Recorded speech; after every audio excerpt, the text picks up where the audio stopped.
Awesome.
All right. Well, I think it's 7:30. We might as well just go ahead and start. I know there's definitely some more people who are going to be joining right now because I saw they joined like 10 minutes ago, so they'll be coming in soon here.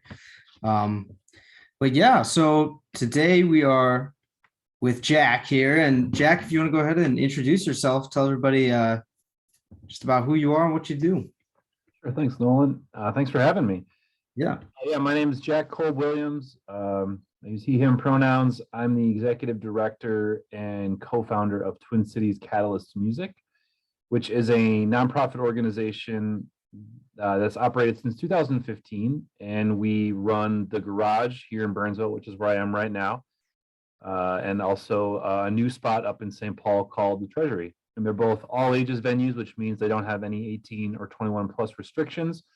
So we tend to cater towards folks that are sort of in high school or sort of early college years. That's awesome. So I guess just jumping into things, maybe we just take it way back to the beginning. How did you first get interested in music yourself? And then how did that find its way into creating Twin Cities Catalyst music? Yeah, I got my start in music as a band teacher. Actually, I was going to school for music education. Was doing kind of the performance education route. I'm a drummer by trade, so that's what I was going to school for at the time. And yeah, it was just very active music, playing and gigging and just doing all that stuff kind of behind the scenes. And I went to school in UW La Crosse in Wisconsin, and I graduated from college, aging myself, about, oh gosh, now 12 years ago. Holy cow. But like right kind of in the thick of the recession, like when things were really hitting bad, all those years ago. So came out of school, no teaching jobs in music at all. So started kind of teaching private lessons and just diving more into working behind the scenes in the music side. So like artist management, agent, bookings and things of that nature, and kind of found my way to the Garage kind of by that, and started working for a couple of music stores and private lesson places that were using the facility sort of as like for their recitals and such. And then was like, what is this crazy place? How do I get involved here? And then I guess you could say the rest is kind of history. Awesome. So for people who maybe don't know, I guess like the Garage specifically, what exactly was the Garage like when you first like encountered it, and then what has it become today over time, and how did Catalyst Music come to be and get involved with that? Yeah, that's a good question. So the Garage has actually been around since 2000, so it's celebrating its 22nd year coming up here. It's a massive facility, like a 10,000 square foot facility with 2 stages inside, 2,000 square foot recording studio, and it has the ability to do shows of various scales, but the largest it can be is 470 person capacity. So it's a sizable space, and it's really I would say one of the few spots in town that strictly focuses on all ages music. So really catering towards kind of the crowd I described. And it's one of the few places across the country that exists sort of in the form that it is, and sort of how it operates and contributes to the community. So it's super rare that we even have it here in the Twin Cities. So Catalyst then came about. I used to work for the city of Burnsville, and this is again going back like 10 years, and started initially volunteering with them, and then got asked to kind of come on and help with some of the venue operations side of things, just like running shows and so forth. Then a couple years go by. This is about 2014 or so, and we basically found out at the time that the city was no longer able to sustain the venue or anything, and they had been kind of operating it as sort of like a drop-in after-school program, similar to like a Boys and Girls Club or like a YMCA, and that was happening during the week, and then evenings and mostly weekends, it was doing shows and stuff. So going back to the city, they were basically looking to kind of start to either shutter the venue or close it down. And that's when myself and our co-founder, Logan Adams, were like, no, this can't happen. We got to find a way to keep the garage going because it's just such a unique thing that exists in the cities, but then also nationwide, like I mentioned.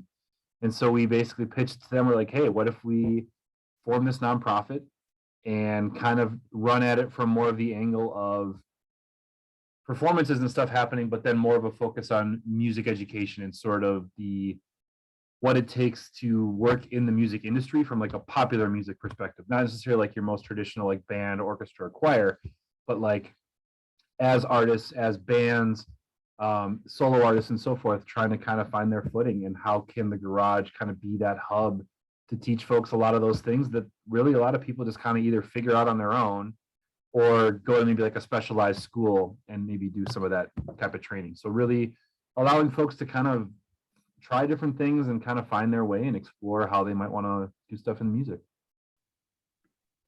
For sure.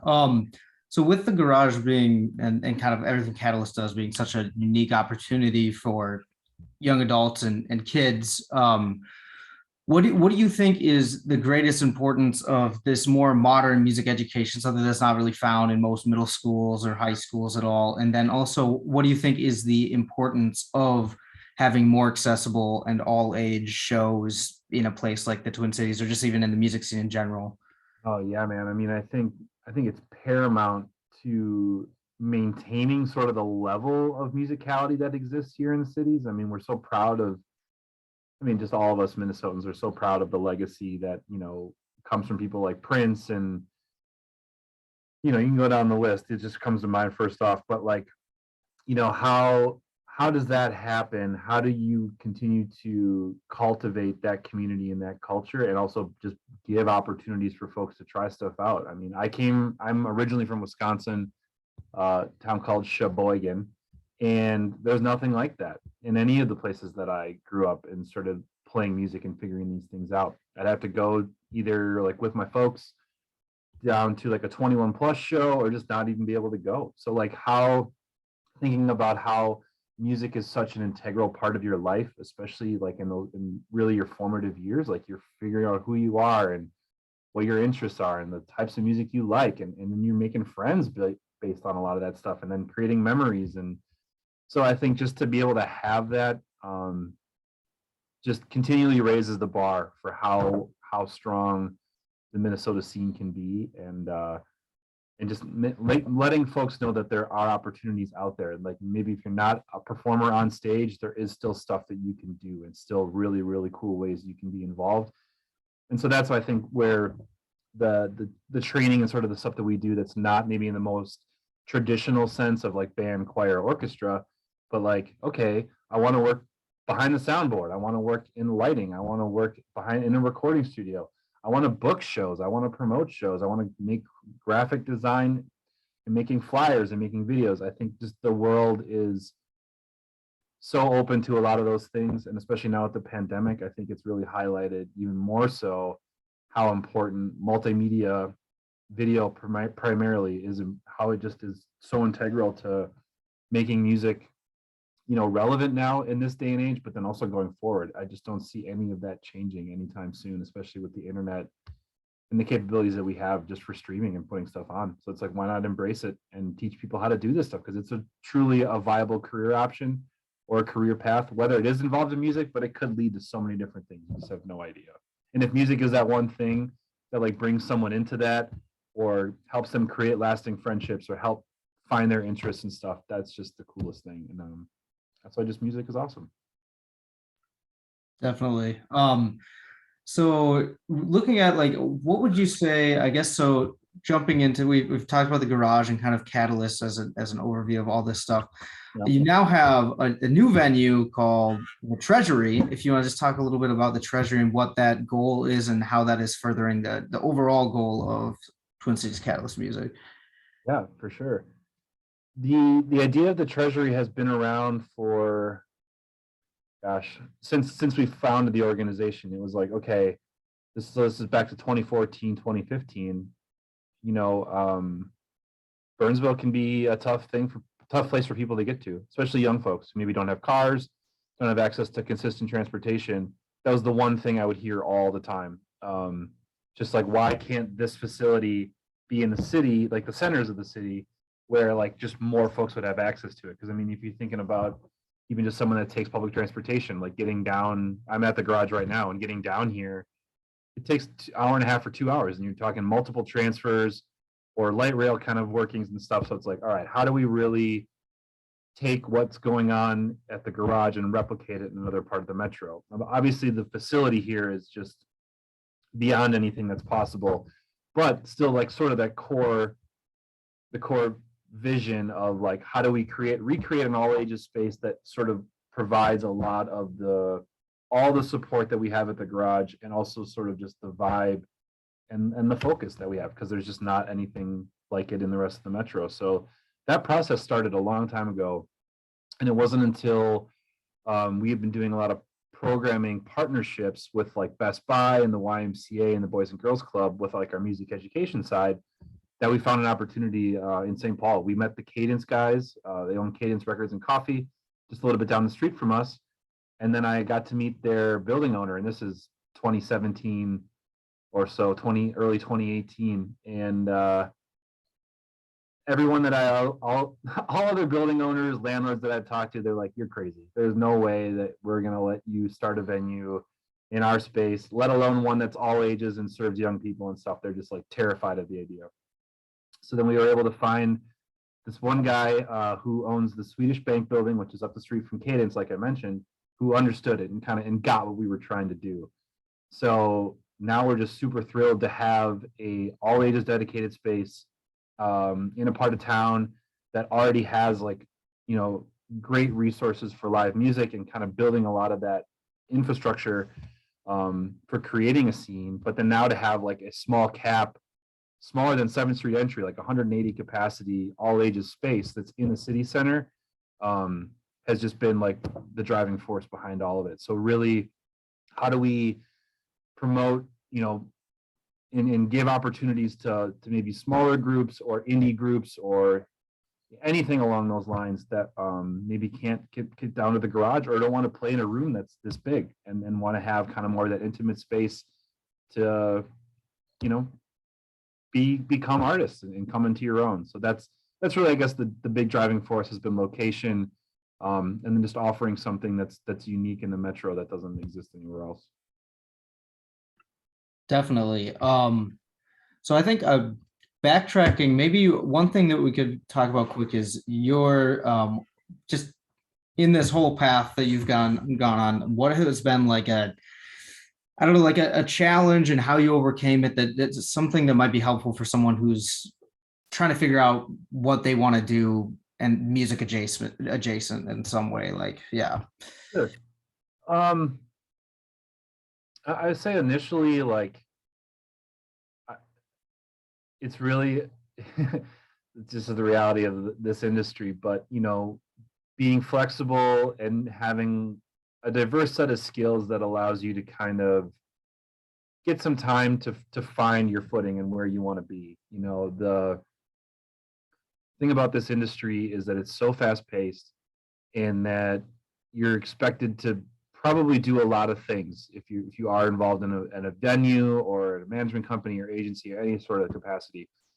So be diverse sort of in your skills and what you're able to bring to the table, because you never know what door might open because of it. So I had my sort of artist management and booking experience, and then I spent a good couple of years just like learning how to run a venue and like sort of all the elements that come with that, which then transitioned me to like founding and leading an organization, which is also a different can of worms as far as us being a nonprofit and so forth. But that's kind of the one thing I really try to stress to folks is like, have your hands in a lot of different places and understand how things can kind of contribute. So like if you're really good at social media, but you're also like super personable and like being at shows and things, how do you kind of bring that together to form what could be like your ideal position? Because you have all those skills, you build those contacts, and this is a small town. The cities aren't that big if you really think about it. It's not Chicago or New York or something. So word will travel, especially amongst folks that do the hiring in a lot of different venues and places across town. So being flexible, being up for really anything, but then having a good diverse set of skills is just paramount. Awesome. So speaking of nonprofits, another nonprofit that you're involved in is the Minnesota Independent Venue Alliance, which I think is a really important thing, obviously, as a lot of venues are being bought up by big conglomerates and such. So if you wanted to speak on just like not only what does that nonprofit do, but also like why just the cause is so important in and of itself. Yeah, thanks for asking about that. Yeah, so the Minnesota Independent Venue Alliance, or MINEVA as we call it, started as an answer to the pandemic. So this is, you go back to March, April, May of 2020 when the world was really in a crazy place, and our industry was massively impacted, still feeling those effects, but like really like when all of a sudden tours were just stopping mid tour, shows canceling left and right, everything, people getting furloughed and laid off, and it was completely up in the air. We had no idea what was going to happen. So MINEVA formed for the first time as really all of the venues and theaters and nonprofits and promoters and everything coming together that are traditionally competitors to be like, hey, like we are all for once in the same boat here, and we're not trying to poach anybody's business or like step in anyone's territory. It's like we are really in a lot of trouble, and we got to figure out how we can survive this thing. So we formed a nonprofit, taking lead from what is now the national chapter, or the National Independent Venue Association, or NEVA, and really started working on the ground to figure out how to bring relief to Minnesota venues. Minnesota has unfortunately been one of only 2 states in the whole country. So like I'm talking everyone on the East Coast to the Midwest, Wisconsin, North Dakota, South Dakota, like Minnesota for some reason has been one of 2 states, us in California, that have not provided relief to music venues and to organizations like us, that they asked us to take, public health steps to make sure people are safe, which we totally get and totally do. But the fact that like no one stepped up to the table to try to provide some of that relief funding, whereas like Wisconsin's giving out, grants and all this money to a lot of their associations and venues. So it really highlighted the fact that there needed to be a clear understanding of what we do and how we contribute to sort of the fabric of Minnesota. Like I go back to Prince and a lot of the things that tourism kind of really leans heavily on, hospitality and so forth, things that attract people to our state. So now since that time, we've been operating as a nonprofit to raise that awareness, but then also advocate on our behalf to really help people understand how we contribute to, like I said, that fabric of culture and music and attractions here in the state. So it's an ongoing effort. We have some things that are coming up on the table for 2022 that still have yet to be addressed from 2021, either from Governor Walz's office or the Department of the Department of Employment and Economic Development, to just let folks know what's been happening to a lot of these spaces and why they are in jeopardy, like you said, Nolan, of closing. The list of our members is gotten smaller because places have not been able to survive, and it's for those reasons that we feel we need to be around and come together to advocate on all of our behalves. Absolutely. Yeah, that's great. Let's see. I think maybe we will jump into some questions that were submitted before the session. I'll just start at the top here. What would you have wished you knew when you were like a freshman or sophomore in college? as far as like going into, I don't even know, maybe what did you want to do then? And then what do you wish you knew about like just kind of what the future held for you and getting down Well, that path easier? that's a good question because I think back to putting myself in my shoes then. I was, so eager to get involved in any way or like, take advantage of opportunities. I remember I would just, it was just emailing venues all over the place, being like, book my band, I want to do these things. That's when I was really heavily playing a lot. So I think one thing that I probably would take back and kind of really reflect on was, being strategic with my communication, but then also understanding that it's a long game. You really want to build relationships because you want venues and promoters to ask you to come play with them or to have you back in a lot of instances. So just really understanding like kind of how the larger pieces fit together and like when it's appropriate to email First Avenue to play the main room versus like, asking to play 7th Street Entry when like, or even house shows, like when you're kind of at that sort of level of your career. So I'd say that's probably one of the big ones is just really putting yourself out there. Oh yeah, and then the other one too is just get out there and see shows, see local stuff. Go support your friends, go support bands or artists that you want to play with, that you want to make connections with, that you want to record with. Just showing up. And I know that's hard to say right now during a pandemic, but once that time is right, you don't understand how I didn't understand at that age how valuable that is just to be present and and support your local, your peers and local artists that are doing their thing. Awesome. Okay, we'll go into the next one. Were there any specific internships or let's say like experiences or anything that uh, went into you wanting to join the music industry or go on to do what you did?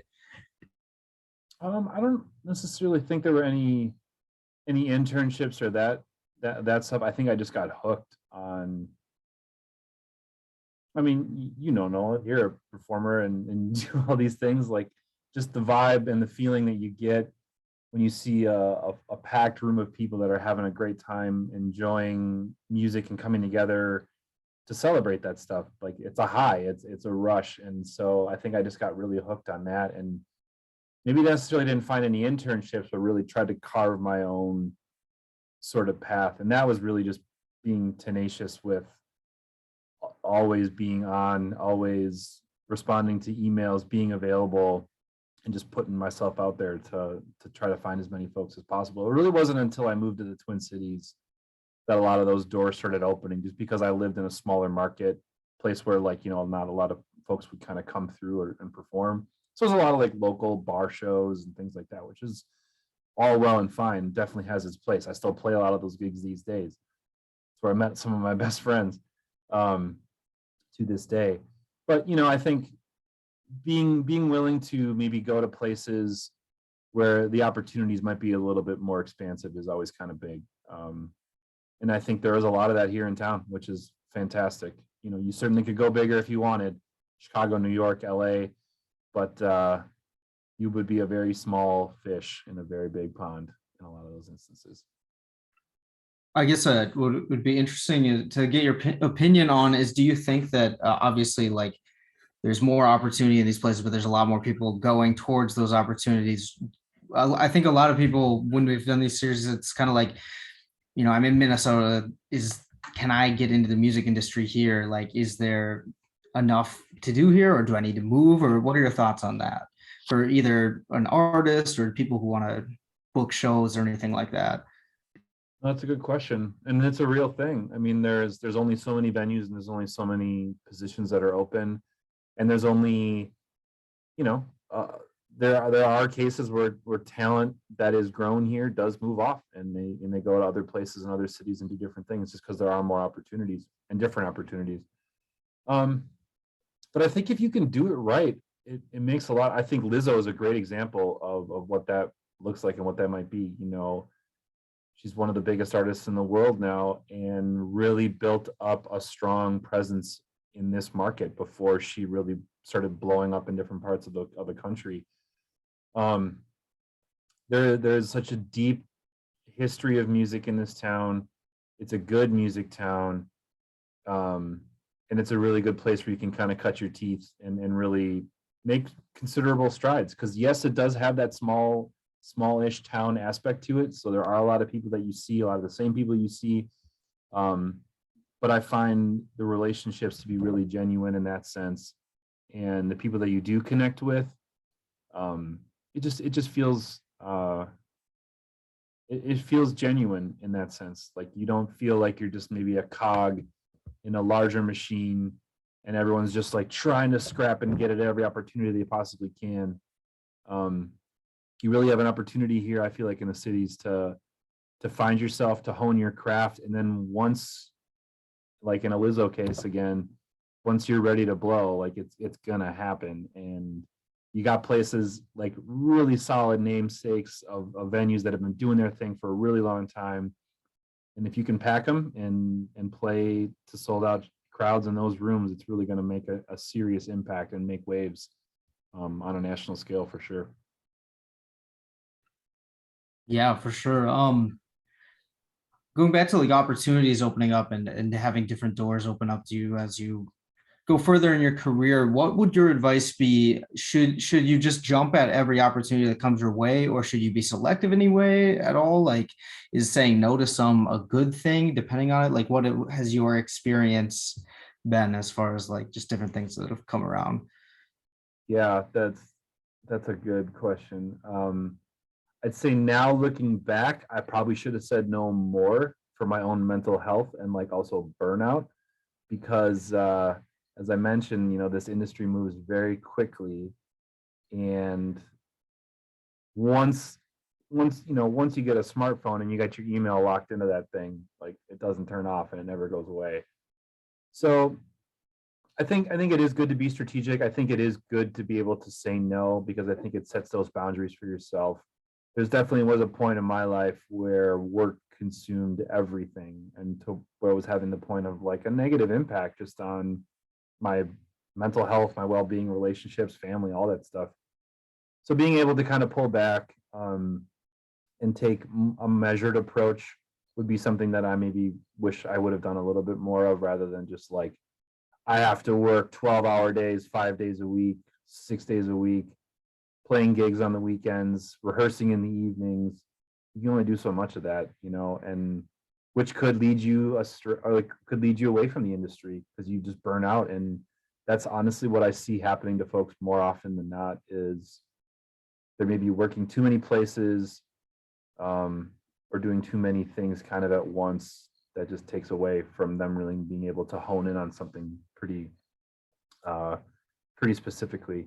Now, I will say in this industry too, earnings and wages and money can be tough. So like that's a lot of the reason why people do so many different things and wear so many different hats, is because they're trying to piece together a career, like working at maybe a couple different places, helping out in the late evenings at venues, doing office work during the week. It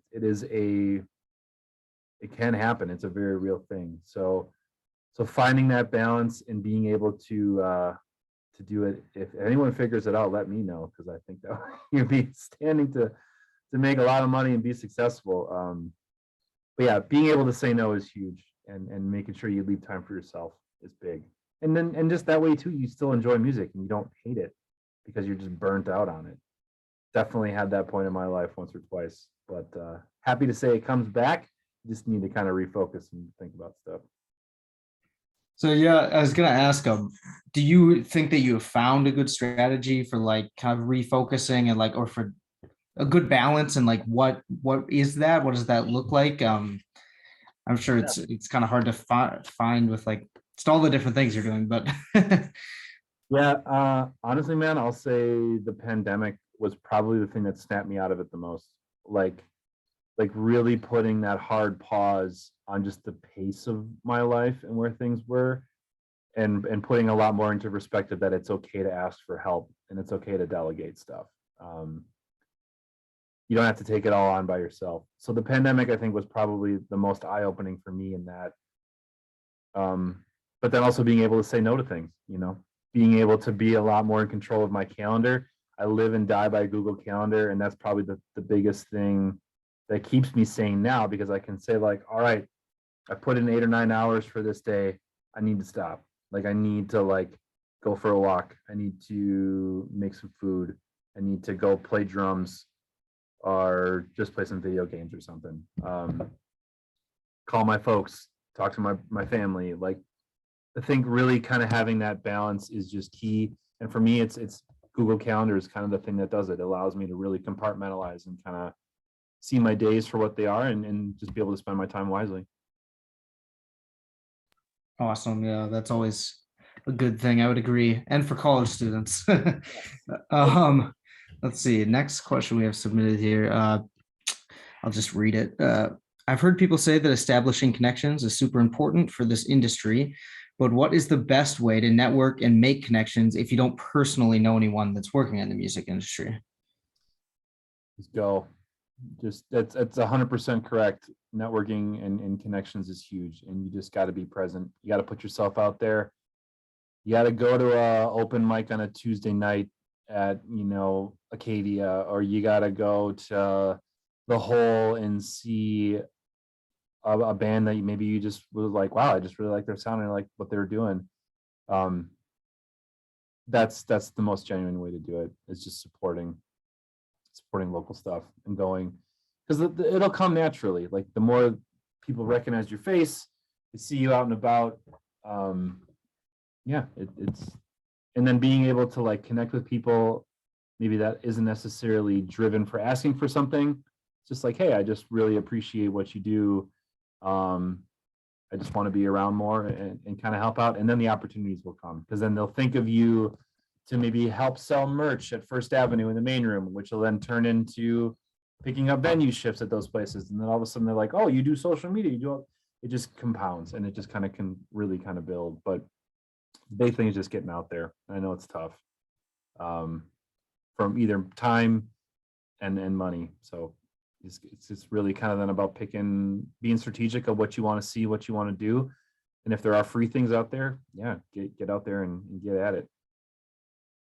And those interactions obviously can be a little awkward. Do you have any like advice for, like, all right, you're going to this place, or I mean, everybody's probably in the same boat, I guess, but I was at like a networking party last Sunday for like just local musicians, and it's so awkward, but like at the end of the day, it's always good. But do you have any advice going into something like that, like to kind of make it a little easier?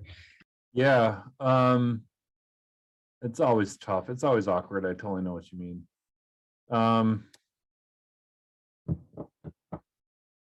Well, if it's an over 21 event and you're able to partake, that certainly does help to kind of quiet any inhibitions you might have. But I think the more comfortable you are, and this I think is applicable to any networking, any industry across the board, is you just got to kind of walk up to a group of people and introduce yourself and see what happens and where it goes. And I have trouble with that myself, doing that these days. I went to an event on Sunday where I was just like awkwardly standing there. It's like, I see that group of people over there. I really want to talk to them. I don't know how to insert myself into the conversation and go. So if you can get past that, find any way to kind of connect with someone, or just go with a friend. Like, that's always really helpful too, to feel strength in numbers. And if you have like a little business cards, or like you can kind of swap QR information, that's really, really key. Or even just saying, hi, my name is this, I really like what you're doing. I'm sure I'll see you around. And then just consistently showing up and supporting is just the big way to do it. Definitely. Sweet. So I'd love to open it up to everybody in this group. If people want to unmute or type in the chat any specific questions or anything, that would be awesome. If not, that's okay too. I can also drop my email to Nolan if anybody wants to hit me up. Yes, absolutely.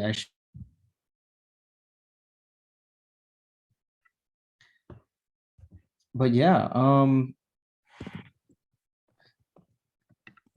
I guess here's a good question: is how could somebody directly, if they wanted to, like with Catalyst Music or any of the venues they support, if they decide they wanted to get involved or their foot in the door there, like what kind of opportunities does Catalyst have for people around the cities?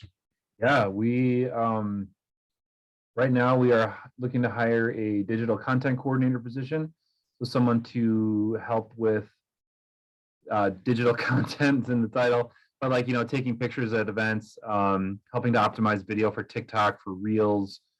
Um, we're always hiring and looking for folks to help out at shows. Like if you want to just like get your foot in the door with seeing what it takes to operate a space, like helping at concessions, box office, or just kind of getting people through the door.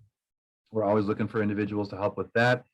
A lot of folks that do start with us in those roles or in those capacities, we seek move on to work at Live Nation, AEG, First Avenue, or they get picked up by tours and they're on the road. So like the more that we're able to help folks kind of find their footing and see what opportunities are next, I'm all about connecting them with those folks that we've kind of really built relationships with here as a nonprofit. Also, if folks want to get more involved, kind of behind the scene with booking, general planning, and kind of advocacy and leadership within our organization, we do have our music council, which is paid positions for folks who want to participate kind of in that behind the scenes capacity. It pays $15 an hour. Most of our stuff is virtual that we meet, but there are in-person opportunities for you to learn a lot of those similar things and kind of be with a group of folks that are of a similar mindset looking for stuff to do. So then we also do have a video program that we offer, which is paid positions for folks who want to learn how to operate cameras, run live streams, do live video editing and so forth. Also $15 an hour to participate in that. And then we have an artist collective where folks want to get maybe a little bit of one-on-one mentoring, kind of help to navigate just becoming an artist. That's a free program that folks can also kind of register and be involved with too. So there's paid opportunities, industry-focused opportunities, tech-focused opportunities, and also artist side as well too. Awesome. Are Well, these yeah, opportunities, are they like on the website, on the Catalyst website, like available to see? Yeah, definitely, Abby. There's you can go to the Catalyst site or the Garage or the Treasury. They're all up there. Okay, thank you. Yeah, no problem.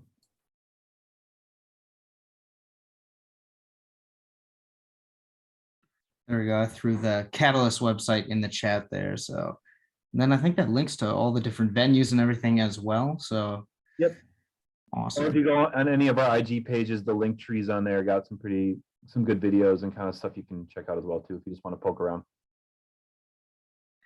Awesome. I guess, does anybody else have any questions or any specific questions or asking advice on anything or what you're wanting to go into in the music industry or anything like that?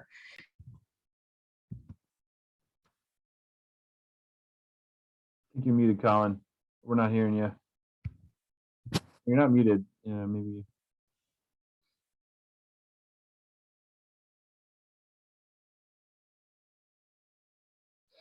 I don't know. At what point does it become helpful to have someone other than the artists themselves facilitating a lot of these conversations with venues? At what point should like someone in a more managerial position come in? Is that completely dependent on the size of the venue, the popularity of the artist, or is it meaningless? I'm not sure if this is could even get an answer, but No, it's a legit question. If you have anybody in your life that enjoys that side of things, I'd say let them run with it.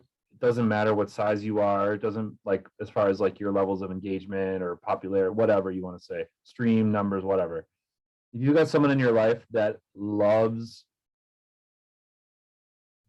being task oriented, that loves being organized, loves having all that stuff in a row. Typically artists don't, I'm not saying all artists, but historically, there's kind of the left brain, right brain thing. There are some people that definitely have both skills, but like, if you have anybody in your life that is like really into taking that stuff on, or if you professionally know anybody that does, I think it can always be an asset. It can always be helpful. it kind of gives that little bit of separation between you as an artist and also the venue or promoter, where you've got someone maybe in the middle kind of advocating for you, where you can focus more on the show, kind of what you're trying to execute, but then build relationships maybe more that aren't tied to like, how much money do you owe me? You got to send me this contract, like chasing that type of stuff down, which some people really love to do. And that's totally fine. And that's there's opportunities for them.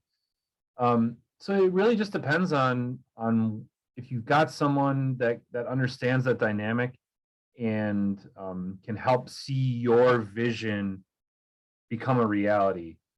I don't think there's any time where you have to say that you're too small or too big or whatever for any of that stuff. It's really just about your team at the end of the day, people that are supporting you, understand what you're trying to do, and also maybe have some of those same goals for themselves in mind as well, because you never know, like if they work with you to a certain point and it's like, hey, I got to do my thing and go this way. It's like, hey, well, I've built up my thing and I'm going to go this way, and we'll still be connected in some capacities, but people grow, people change. But if you've got folks that are on board around in your circles that are willing to do the work, are passionate about it, yeah, I'd say go with it if you can. It's always better and better in numbers. That's what I say. Hopefully that answers your Thank you. question. No, that was good. Thank you.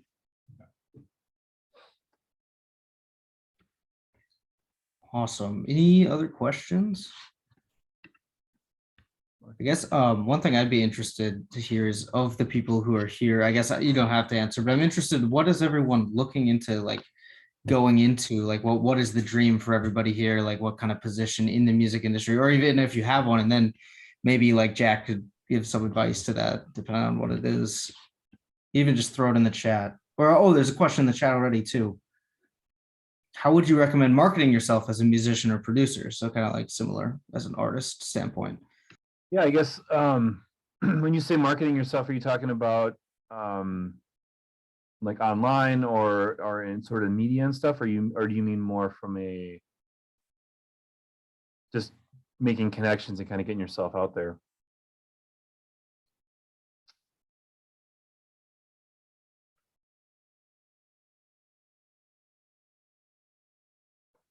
Gotcha.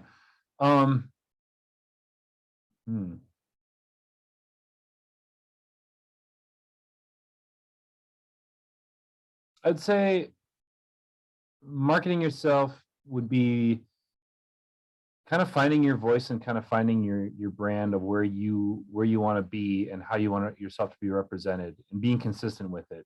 You know, not necessarily chasing trends, although trends can be helpful in some ways, especially we've all seen like on TikTok and Reels and that type of thing, where if you can chase that stuff, and a lot of people are very successful at it.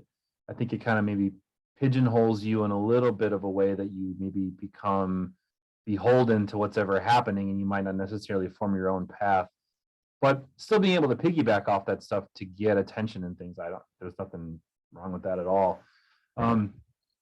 But like marketing yourself is really, I feel like it's similar in ways of also being present and being in person of stuff, talking to folks that you want to make connections to, whether that's through DMs or comments and things of that nature, or tweeting at people. Having a consistent output of material is huge, especially like just general media content. Having videos are huge these days. So being able to not necessarily just be like, here's my Spotify, but it's like, okay, where are examples of you performing? Where are examples of you really doing your craft? And I feel like that's unfortunately something that can be lacking in some ways, not necessarily for equipment or tools, because I mean, an iPhone can do so much as far as having that ability for you to have a mini studio in your pocket. So just having consistent output of material and content is huge to be able to market yourself, and then just being consistent with whatever your brand and your vision is. I say probably the two big ones. And then just finding like-minded folks, musicians or producers that are in the same circles or genres or camps that you kind of want to be in, and making your presence known to those folks. And if you look really good online and all that stuff is polished and in place, it can come to you pretty easily.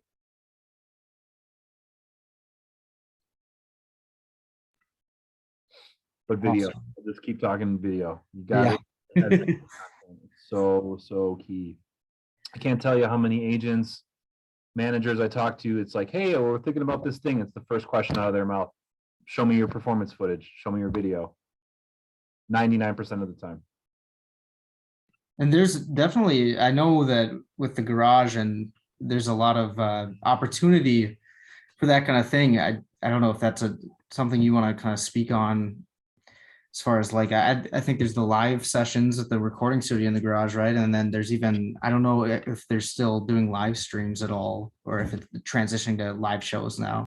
Yeah, the live streams have been happening since the pandemic.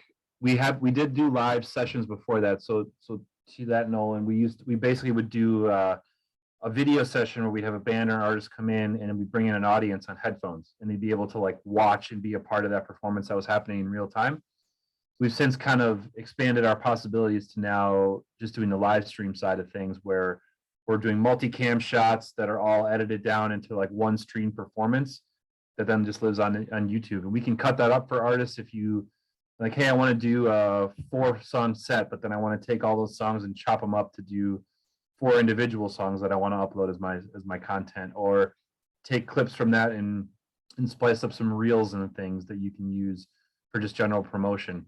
So yeah, we feel very strongly that having a strong element of video is just so important to not only getting folks the opportunity to train and work in that stuff, but then also as artists to get comfortable performing on video, because it's been something we've really been doing for 2 years now almost.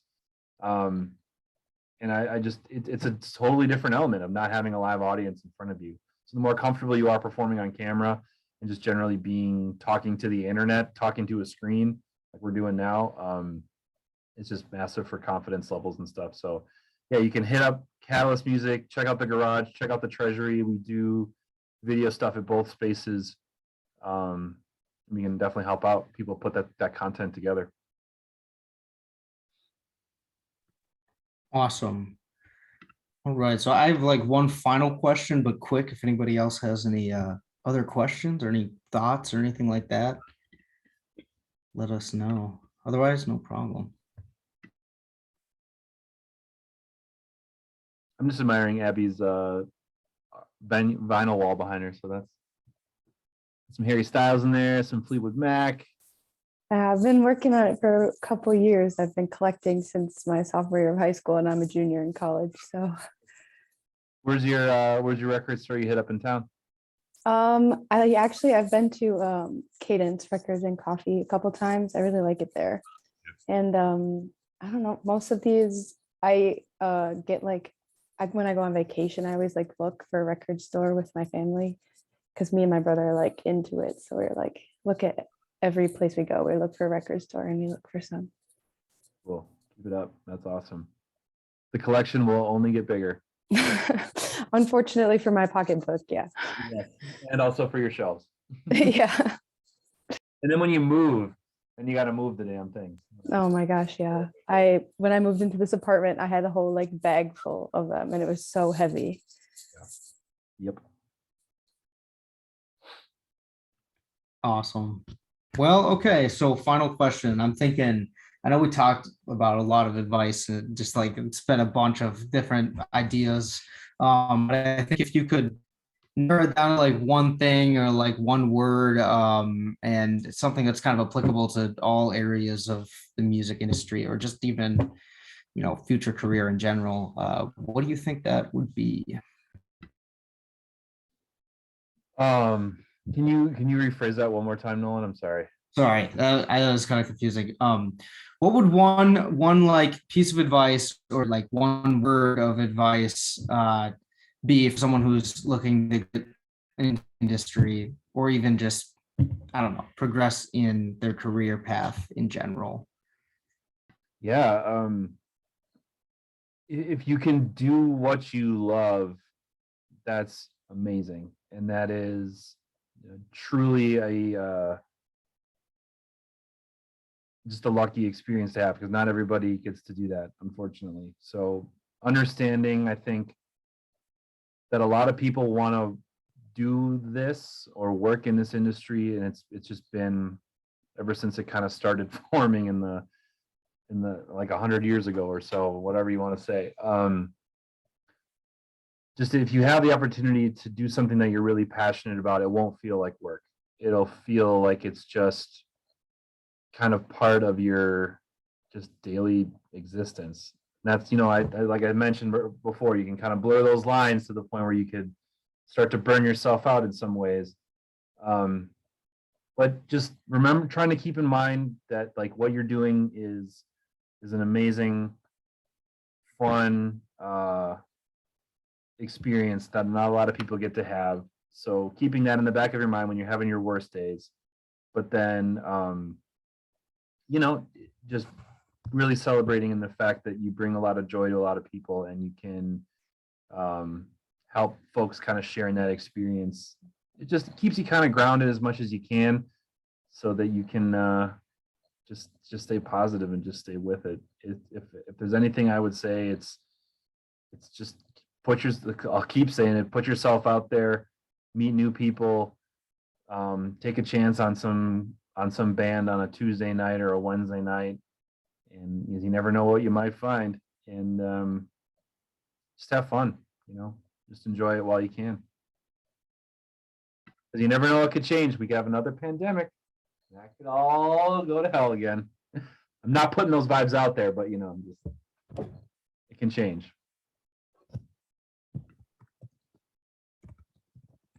Oh, awesome. I guess we got one last question, just like, pricing attached to that. Yeah, there is, but for the most part, because we're a nonprofit, we're able to cut we're able to trim a lot of stuff away as far as expenses that other studios or production houses might charge. So for the most part, you're paying just for the cost of labor for someone like yourselves who's getting their footing in this field to earn a livable wage, to be able to be a recording engineer, work as a videographer. So yeah, I would say for the most part, if you were looking to do like a video session with us, you're talking maybe $100-$200 to kind of pull something off like that. We definitely try to keep it as cheap as we can. Yeah, I would say it's crazy. That's like incredibly affordable. I feel like that's the only place in Minneapolis or the Twin Cities that has anything like that in the area. So that, I don't know, it's very cool what Catalyst is doing, and thank you so much for being here tonight with us and joining us for this. Yeah, we appreciate it. Great. Awesome. All right. Well, if there's not any last questions, I think that's it. Thank you so much for being here, and everybody go check out Catalyst online. Lots of resources, all that. So thank you, Jack. Thanks, Nolan. Good seeing you. Have a good night, everybody. Thank you. Have a good night.